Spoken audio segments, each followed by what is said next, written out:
अस्सलाम वालेकुम everyone. So you are watching your own YouTube channel ECSS। हमने बात की थी evolution of democracy in Pakistan, ठीक है। हम इस पर डिस्कस कर रहे थे और हम पहुंचे थे यहाँ पर पार्टीशन ऑफ पाकिस्तान पे, सही है। तो हम आज इसी को कंटिन्यू करेंगे, स्लाइड्स आगे स्टार्ट करते हैं। सो लेट्स बिगिन कि पार्टीशन ऑफ पाकिस्तान या फिर क्रिएशन ऑफ बांग्लादेश ये कैसे हुआ, इसकी क्या वजूहत थी, हम उसको डिस्कस करेंगे, ठीक है। अच्छा, इससे पहले कि हम इस चीज़ को डिस्कस करें, देखिए मैं आपको एक चीज़ बता देना चाहता हूँ कि हिस्ट्री का आप कोई भी बड़ा सा इवेंट उठा के देख लो, जो एक मेजर इवेंट है, फॉर इंस्टेंस वर्ल्ड वॉर 1 को देख लो आप, ठीक है। ये एक बहुत बड़ा इवेंट है हिस्ट्री का, ठीक है। तो ये कोई एक इमीडिएट कॉज नहीं है, इसको एक रीज़न नहीं है, ठीक है। इसके पीछे क्या होता है, जब कोई बड़ा इवेंट होता है तो उसके पीछे एक ट्रिगरिंग फैक्टर होता है, एक होता है ट्रिगरिंग फैक्टर, ठीक है। और दूसरा उसके पीछे कुछ रीजंस होती हैं, सालों साल के बैड डिसीजंस होते हैं या फिर बैड पॉलिसीज़, बैड एडमिनिस्ट्रेशन होती है, वो सारे फैक्टर्स रिस्पॉन्सिबल होते हैं। इसके बाद इवेंचुअली एक ट्रिगरिंग फैक्टर होता है जिसके बाद वो इवेंट होता है। अगर हम वर्ल्ड वॉर 1 की बात करें तो इसका ट्रिगरिंग फैक्टर क्या था कि वो जो ऑस्ट्रिया हंगरी अम्पायर के किंग बनने वाले थे, उनको असैसिनेट कर दिया गया। This was the triggering factor, ये एक ट्रिगरिंग फैक्टर था, ठीक है। लेकिन जो उसके पीछे सालों साल की रीजंस क्या थी, वो ये थी कि पूरे यूरोप में मिलिटराइजेशन हो रही थी, वहाँ पे डिफरेंट अलायंसेस बन रहे थे, जैसे ब्रिटेन का फ्रांस के साथ अलायंस था, सही है। इसके अलावा वहाँ पर नेशनलिज्म यूरोप में बहुत पीक पे थी। तो ये इतने सालों की ये चीज़ें हो रही थी डेवलपमेंट्स। उसके बाद ट्रिगरिंग फैक्टर क्या हुआ, वो इस किंग की असैसिनेशन हुआ, जिसके बाद आपके पास वर्ल्ड वॉर 1 शुरू हो गई, ठीक है। तो इसी तरह जो पार्टीशन ऑफ पाकिस्तान है या फिर जो क्रिएशन ऑफ बांग्लादेश है, इसकी जस्ट कोई एक रीज़न नहीं है। आप कहो कि 1970s के जो इलेक्शंस थे वो रिस्पॉन्सिबल हैं या वो रीज़न है बांग्लादेश बनने की, नो, वो एक ट्रिगरिंग फैक्टर है या फिर उसको कह सकते हो आपके एक इमीडिएट कॉज है। लेकिन जो 1947 से लेकर 1970 के बीच में जो हमने रॉन्ग पॉलिसीज़ इख्तियार की, जो हमारे बैड एडमिनिस्ट्रेशन हुई, वो सारे रिस्पॉन्सिबल हैं बेसिकली क्रिएशन ऑफ बांग्लादेश के लिए, ठीक है। This is the point number 1 जो मैं आपको समझाना चाह रहा था कि कल को कोई कह देना कि 1970s के इलेक्शंस रिस्पॉन्सिबल हैं, तो आप कहेंगे नहीं, यू वुड से नो, ठीक है। So this is point number 1, ये एक इंपॉर्टेंट चीज़ है, ठीक है। सेकेंडली, जो क्रिएशन ऑफ पाकिस्तान जो क्रिएशन ऑफ बांग्लादेश है या फिर जो पार्टीशन ऑफ पाकिस्तान है, इसको अक्सर लोग कहते हैं कि it's a failure of 2 nation theory. क्या है कि फेलियर है ये 2 नेशन थ्योरी का, सही है। तो अक्सर CSS में भी ये क्वेश्चन आता है कि डिस्कस करें कि 2 नेशन थ्योरी का ये फेलियर है या नहीं, बांग्लादेश का बनना, ठीक है। पाकिस्तान अफेयर्स के पेपर में ये बहुत दफ़ा आया क्वेश्चन, तो you would say no, 2 nation theory का ये फेलियर नहीं है। कैसे? देखो, 2 नेशन थ्योरी क्या कहती है, वो ये कहती है कि हमें मुसलमानों को एक सेपरेट स्टेट चाहिए जहाँ पे हम अपने इस्लामिक प्रिंसिपल्स के मुताबिक अपनी ज़िंदगी बसर कर सकें, right. This is the 2 nation theory. और दूसरा इसका पार्ट क्या है, दूसरा पार्ट क्या है, एक हमारे पास सेपरेट स्टेट चाहिए, दूसरा पार्ट ये है कि we as Muslims are different nation, हम एक डिफरेंट नेशन हैं जो बाकी नेशंस हैं उनसे, ठीक है। तो मुसलमान जो हैं वो अलग हैं बाकी डिफरेंट, लेट्स सपोज हिंदू से, ये 2 Muslims and Hindus are 2 different nations, सही हो गया। तो ये 2 पार्ट्स हैं आपकी 2 नेशन थ्योरी के। तो अब लोग कहते हैं कि 2 नेशन थ्योरी फेल हो गई। अगर 2 नेशन थ्योरी फेल होती तो इट मीन्स कि अब बंगाली जो हैं वो बंगाली और हिंदू वो एक सेम नेशन है, वो एक सेम स्टेट में रह रहे हैं। नो, टुडे आज की अगर हम बात करें, आज भी बांग्लादेश एक इंडिपेंडेंट कंट्री है, ठीक है।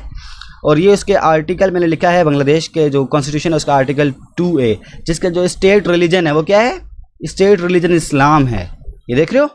तो आज भी जो हमारी 2 नेशन थ्योरी है, इट्स अलाइव एंड किकिंग, ये बहुत अच्छी है। हाँ, आप कह सकते हो कि जो 2 नेशन थ्योरी में आप 2 स्टेट सोल्यूशन कह रहे थे कि हमें 2 स्टेट्स चाहिए, एक मुसलमानों के लिए एक हिंदुओं के लिए, वो कह सकते हो कि वो फेल हुई है कि अब हमारे पास मुसलमानों की एक स्टेट नहीं है, रेदर इस बड़े सगीर में मुसलमानों की 2 स्टेट्स हैं, एक बांग्लादेश की है और एक पाकिस्तान की है, ठीक है।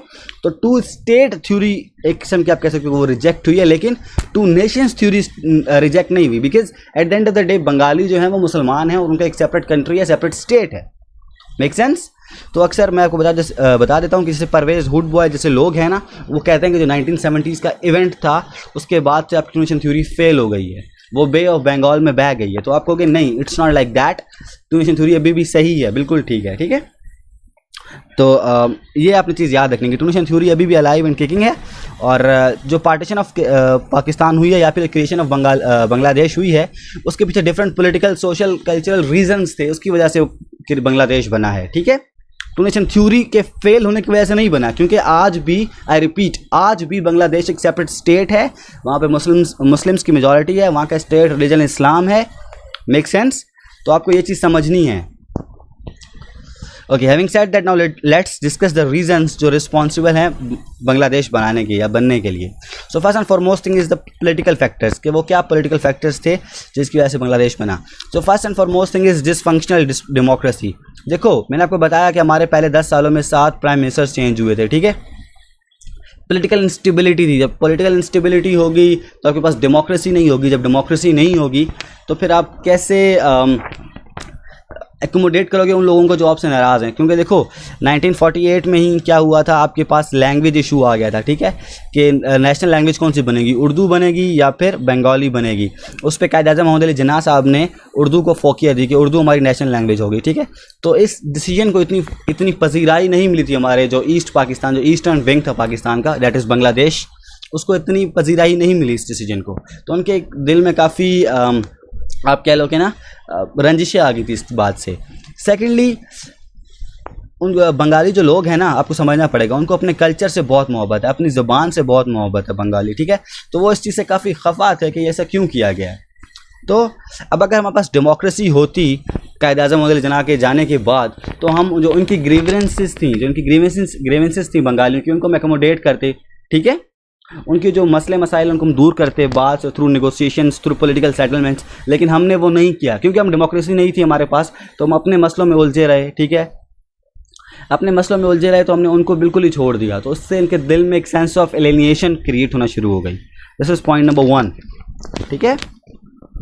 सेकेंडली, देखो, जब आपके पास डेमोक्रेसी नहीं होती तो हमारे पास शुरू में कॉन्स्टिट्यूशन भी नहीं था। हम इंडियन एक्ट 1935 के तहत मुल्क को चला रहे थे शुरू के 8-10 साल, ठीक है।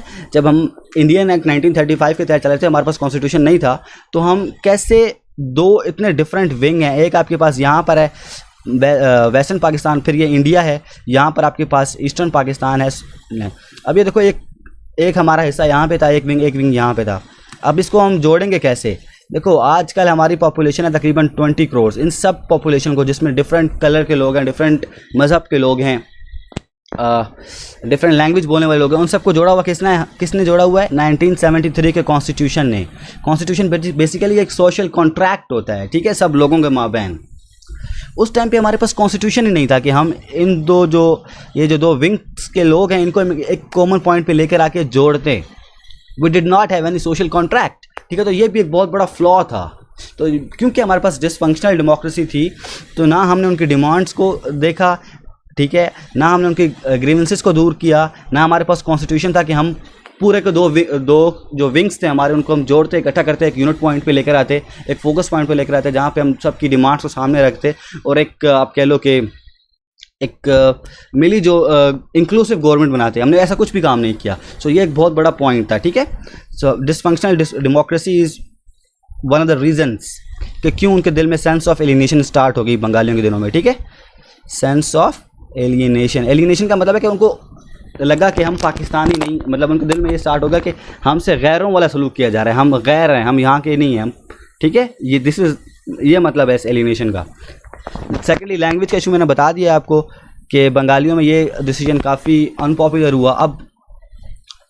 अब इसमें कुछ लोग डिस्कस करते हैं या ओपिनियन रखते हैं कि नहीं, कायद-ए-आज़म को ऐसा नहीं करना चाहिए था, या कायद-ए-आज़म को बंगाली को भी अपनी नेशनल लैंग्वेज डिक्लेयर कर देना चाहिए था, so on and so fourth. उस पर आपकी अपनी व्यूज़ हो सकते हैं, अपनी ओपिनियन हो सकती है, लेकिन this is the point, this is the factor, ठीक है। Third, 1 unit policy. अगेन देखिए यार, 1 यूनिट पॉलिसी, इसको आप डिटेल में पढ़ेंगे, आपको बहुत कुछ मिल जाएगा। जस्ट अभी के लिए मैं आपको सिर्फ इतना बता दूं। देखो, this is your western wing, हमारा पाकिस्तान है ये, ठीक है। यहाँ पर ये इंडिया आ गया है, यहाँ पर है Bangladesh, something like that, and ठीक है। तो उस टाइम पे शुरू में ये था आपका west Pakistan, this is India, and this is east Pakistan. अब देखो, ये ईस्ट पाकिस्तान पूरा का पूरा एक प्रोविंस है, ठीक है। और इधर क्या था हमारे पास? Here we have Punjab, Sindh, Balochistan and KP के 4 प्रोविंसेस हैं, ठीक है। तो इन 4 प्रोविंसेस की पॉपुलेशन, मतलब अगर हम इंडिविजुअली देखें तो हर प्रोविंस की पॉपुलेशन बहुत ही कम थी एज़ कम्पेयर टू हमारे जो बंगाल प्रोविंस था उससे, बांग्लादेश जिसको हम कहते हैं, ठीक है। सेकेंडली, आप देख लो, तो देखो इसको आप एक चीज़ समझ लो, डेमोक्रेसी में क्या होता है, you have majority authority. Democracy में होता है जिसकी मेजॉरिटी है उसकी अथॉरिटी है, ठीक है, मेजॉरिटी अथॉरिटी इन डेमोक्रेसी, ये कॉन्सेप्ट होता है। अब हुआ क्या कि क्योंकि ईस्ट पाकिस्तान जो था वहाँ पे बंगाली थे और वो पॉपुलेशन में ज़्यादा थे, तो ऑफ कोर्स फिर जो देखो मिलिट्री में, ब्यूरोक्रेसी में, पॉलिटिक्स में जो इम्पोर्टेंट रोल प्ले करना था वो इस प्रोविंस ने करना था। जैसे आज के टाइम में आप देख लो, Punjab plays a huge part, ठीक है, हमारी गवर्नमेंट मेकिंग में, हमारी गवर्नमेंट बनाने में, इवन कि हमारी मिलिट्री में भी पंजाब से पॉपुलेशन है वो काफ़ी डोमिनेट करती है, so on and so fourth, ठीक है। तो जो भी प्रोविंस उसकी पॉपुलेशन ज़्यादा होगी, रिसोर्सेज ज़्यादा होंगे, तो ऑटोमेटिकली वो डोमिनेट करेगा। तो अब होना क्या चाहिए, होता क्या है कि अगर तो हम ऐसे देखते हैं कि अगर हम डेमोक्रेसी की बात करते तो ऑफ कोर्स ईस्ट पाकिस्तान को फोकियत मिलनी थी, ठीक है, क्योंकि पॉपुलेशन वहाँ पे ज़्यादा थी, रिसोर्सेज ज़्यादा थे। लेकिन हमने क्या किया, हमने हमें ये डर था कि कहीं वो डोमिनेट ना कर जाए, तो हमने क्या किया, हमारी पॉलिटिकल एलिट ने क्या किया, उन्होंने ये किया कि जो पूरा का पूरा वेस्ट पाकिस्तान था ना ये, ठीक है, including Punjab, Sindh, KPK and all these areas, ठीक है, बलूचिस्तान वगैरह, इन सबको मिला के एक यूनिट डिक्लेयर कर दिया कि ये एक वन यूनिट है, सो दैट वी कैन हम काउंटर कर सकें जो वेट है ईस्ट पाकिस्तान का। देखो कितनी बड़ी नाइंसाफ़ी है ये हुआ है 1950s में, शुरू के दिन समझ रहे हो, तो कितना बड़ा जुल्म किया, कितना गलत डिसीजन था ये उस टाइम पे कि आपने एक प्रोविंस या फिर एक इलाके के लोगों के वो डोमिनेट ना कर दें। आपने पूरे के पूरे वेस्ट पाकिस्तान को, यहाँ पे 4 प्रोविंस थे, डिफरेंट तरह के लोग, डिफरेंट कलर, लैंग्वेज, कल्चर के लोग को आप सबको इकट्ठा करके एक यूनिट बना दिया, ठीक है, जस्ट किस लिए कि आपको डर था कि कहीं हमारे जो ईस्ट पाकिस्तान के लोग हैं वो डोमिनेट ना कर जाए मिलिट्री में, सर्विसेज में, गवर्नमेंट मेकिंग में, so on and so fourth. Make sense? तो ये एक बहुत आप कह लो कि बैड मूव थी हमारी तरफ से, ठीक है, और इससे बहुत ज़्यादा एक गुस्सा क्रिएट हुआ, ठीक है, बंगालियों के दिलों में कि इतना जुल्म हमसे कैसे किया जा सकता है, ठीक है। And this is one of the prime reasons for creation of Bangladesh, ठीक हो गया। उसके बाद 1965 एक और इम्पॉर्टेंट पॉइंट है, 1965 की वॉर और फ्लॉड स्ट्रेटजी। देखो होता क्या है, 1965 की वॉर हुई, ये हमारा वेस्ट पाकिस्तान है, this is India, east Pakistan and something like that, this is east Pakistan, this is India, this is west Pakistan. Sorry यार, ये मैप बस आप समझ जाना। तो क्या हुआ कि जब 1965 की वॉर हुई ना, तो हमने क्या किया, हमने इसको तो डिफेंड किया वेस्ट पाकिस्तान को, ईस्ट पाकिस्तान को हमने अल्लाह के हवाले छोड़ दिया। हमारा प्राइमरीली फोकस किस पे था, वेस्ट पाकिस्तान पे। हमने डिफेंस स्ट्रेटजी हर तरह से हमने डिफेंड किया अपने इंटरनेशनल बॉर्डर को, जो वेस्ट पाकिस्तान के साथ था, जो ईस्ट पाकिस्तान के साथ था उसको हमने उसको डिफेंड ही नहीं किया। लेकिन वहाँ पे thanks to China, because of our good relations with China and some other countries, China ने इंडिया को कहा कि अगर आपने अटैक कर दिया ना ईस्ट पाकिस्तान पे तो आपकी जंग हमसे होगी फिर, ठीक है। तो ये चाइना की तरफ से एक बहुत गुडविल थी जिसके लिए आई थिंक हम उनके लिए शुक्रगुजार हैं, we are thankful for them. But again having said that, लेकिन एक बहुत फ्लॉड स्ट्रैटेजी थी। इससे क्या हुआ, इससे ईस्ट पाकिस्तानी जो थे, जो बंगाली भाई थे, उनके दिलों में ये आया कि यार हम एक यहाँ पे सेकेंडरी सिटीजन है, हमारी कोई कदर ही नहीं है, कोई वैल्यू ही नहीं है, एक तरफ जंग चल रही है और आपने हमें अल्लाह के आसरे पे छोड़ दिया है, सही है। तो हमारी डिफेंस स्ट्रेटजी बहुत ख़राब थी, बहुत फ्लॉड स्ट्रेटजी थी। तो ये भी एक रीज़न है इतनी सारी रीजंस में कि क्यों बांग्लादेश अलग हुआ हमसे। उसके बाद शेख मुजीबुर रहमान साहब के 6 पॉइंट्स, इसको हम एंड में डिस्कस करते हैं, ठीक है। इस पर मैंने सेपरेट एक वीडियो बनाई, सेपरेट स्लाइड बनाई हुई है, इसको हम एंड में डिस्कस करते हैं।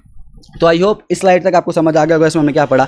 तो इसमें हमने पढ़ा पॉलिटिकल रीजंस। सबसे पहले कि creation of Bangladesh was not a negation of two nation theory, ठीक है, क्योंकि आज भी बांग्लादेश एक सेपरेट कंट्री है जहाँ का स्टेट रिलीजन इस्लाम है और जहाँ पे मुस्लिम्स मेजॉरिटी में है, उनकी एक सेपरेट आइडेंटिटी है, they are separate from Hindus, ठीक है। This is what you are going to write in your CSS exam, number 1।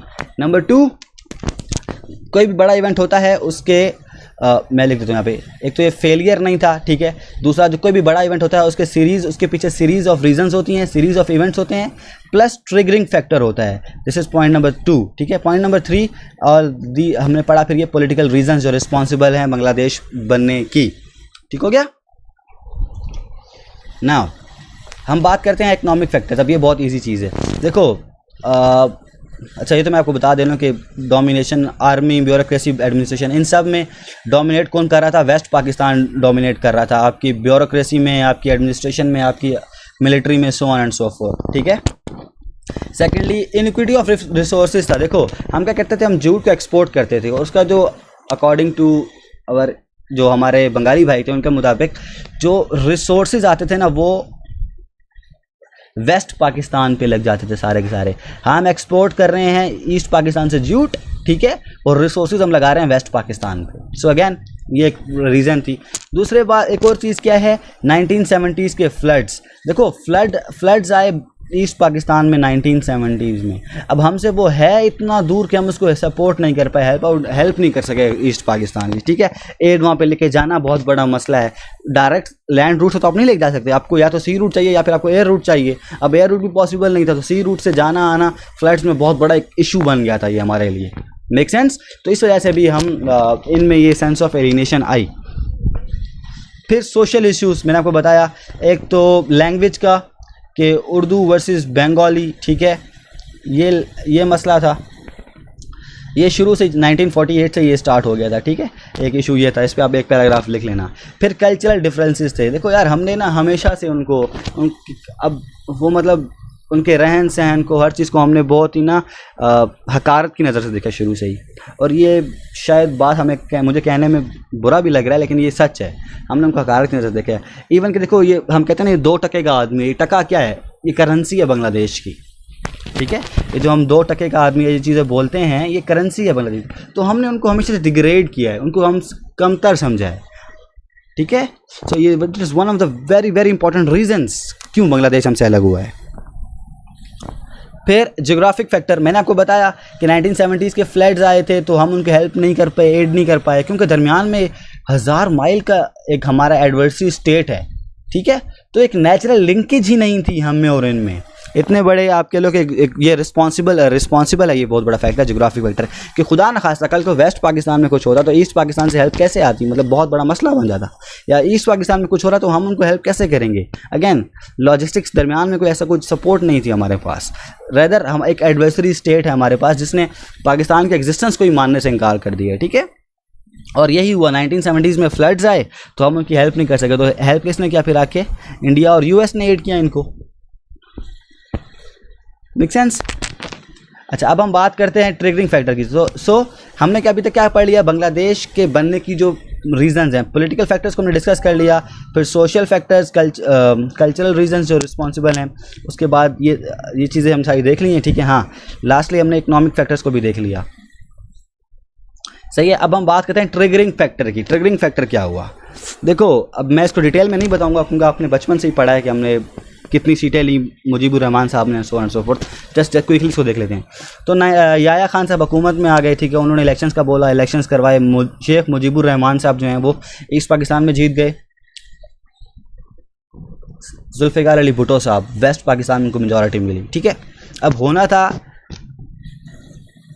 Compromise करते, जैसे यहाँ पर सॉरी, अब होता क्या कि ईस्ट पाकिस्तान में असूलन होता क्या है, मुजीबुर रहमान साहब को आपको हुकूमत देनी चाहिए थी, ठीक है। लेकिन जो हमारी पॉलिटिकल एलिट थी हमारे वेस्टर्न पाकिस्तान में, वो राज़ी नहीं थी इस चीज़ पे, ठीक है। और जो हमारे नॉन डेमोक्रेटिक फोर्सेस थे वो भी इस चीज़ पे राज़ी नहीं थे कि ईस्ट पाकिस्तान से कोई आकर पूरे मुल्क पे हुकूमत करे, ठीक है। तो इवेंचुअली क्या हुआ, उनको इक़्तिदार देने में लेट किया गया। और जब ये लेट हुआ तो आपके पास एक सिविल डिसोबीडियंस मूवमेंट स्टार्ट हुई, ठीक है। जो पहले तो नॉन वायलेंट थी, फिर Aahista Aahista gradually it became violent, ठीक है। Because of some groups like Mukti Bahini, इसको सपोर्ट कर रहा, ये एक मिलिटेंट ग्रुप था, इसको सपोर्ट कर रही थी इंडिया, ट्रेनिंग वगैरह, फंडिंग और वगैरह इसको इंडिया दे रहा था, ठीक है। जब ये सिविल डिसोबीडियंस मूवमेंट थोड़ी पीक पे गई तो हमने फिर उन पे बहुत ही हैवी हैंड स्टार्ट किया, ठीक है। बहुत ही हैवी हैंड ऑपरेशन स्टार्ट किया और इवेंचुअली उसके बाद आपको पता है दंगे फसाद शुरू हो गए। So that's how this all of things started, ठीक है। अब हम बात करते हैं शेख मुजीबुर रहमान साहब की। इनके 6 पॉइंट्स इन्होंने दिए थे ये 1966 में, राइट आफ्टर 1965 वॉर। उसके बाद उन्होंने अपने 6 पॉइंट दिए, ठीक है। इसको आप 6 पॉइंट फार्मूला भी बोलते हो। अच्छा, अब इसमें इन्होंने बात क्या की थी कि एक फेडरल पार्लियामेंट्री सिस्टम होगा लेकिन बेस्ड ऑन पॉपुलेशन, ठीक है। पॉपुलेशन की बेस पे आप बनाओगे। Point number 1, this is very very important point, क्योंकि अभी तक आपको पता है कि क्या चल रहा था, 1 यूनिट पॉलिसी अभी तक चल रही है, ठीक है। अभी तक 1 यूनिट पॉलिसी है गवर्नमेंट में। तो उन्होंने बोला कि फेडरल पार्लियामेंट्री सिस्टम होगा, फेडरल होगा, लेकिन एक तो एडल्ट फ्रेंचाइज पर होगा और दूसरा इसमें पॉपुलेशन की बेस पे बनाया जाएगा। Number 1, this is very very important point, ठीक है। दूसरा, जो इन्होंने कहा कि फेडरल गवर्नमेंट की जो पावर्स हैं उसको कम कर दो। क्या कर दो कि जो फेडरल गवर्नमेंट है ना उसको आप फॉरेन अफेयर्स, डिफेंस वगैरह तक रखो। Make sense.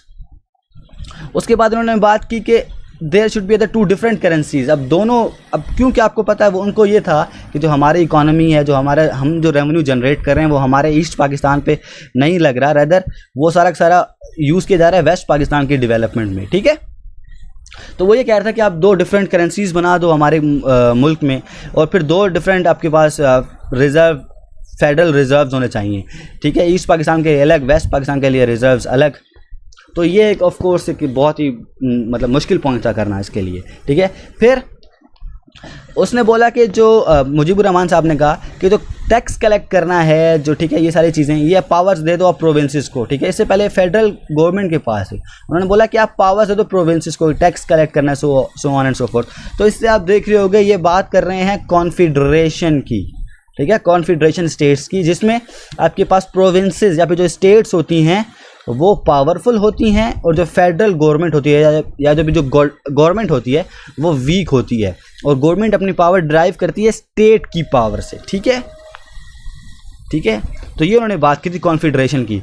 अब उस टाइम पे जो हालात बन गए थे, आई थिंक कंप्रोमाइज़ हमें कर लेना चाहिए था इनके साथ इस चीज़ पे, कॉन्फेडरेशन पे।